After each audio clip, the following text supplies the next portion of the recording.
নসিব খারাপ থাকলে গাইস কেউ কিছু করতে পারে না, ঠিক আছে। তো বার্গার নিয়ে এসেছিলাম আমরা, 4টা পার্সেল বাসায় নিয়ে এসেছিলাম। আর একটা হচ্ছে ভাই ওখানে বসে খাইয়ে, ও একটু কাজ ছিল, আমি আমার ভাইয়ের বউ, ভাইয়ের ছেলে মেয়ে আমরা বাসায় চলে আসছিলাম।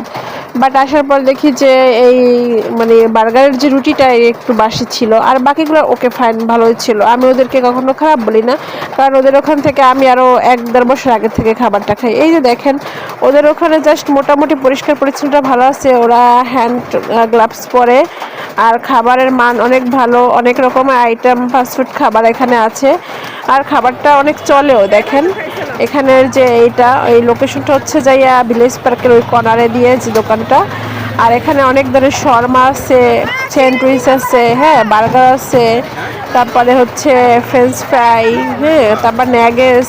হ্যাঁ, ওদেরকে কয়েকটা আইটেমই আছে যেগুলো মানুষ খায়।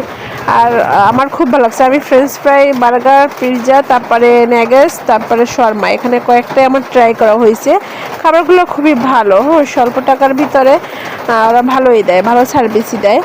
তো ওদের দোকান আমি গেল বছর দেখছিলাম যেভাবে, তার থেকে অনেক উন্নতি হয়েছে। 4 জন কর্মী আছে এখন, আগে দিয়েছিলাম 2 জন। তো যাই হোক, খাবারটা অনেক ভালো ছিল।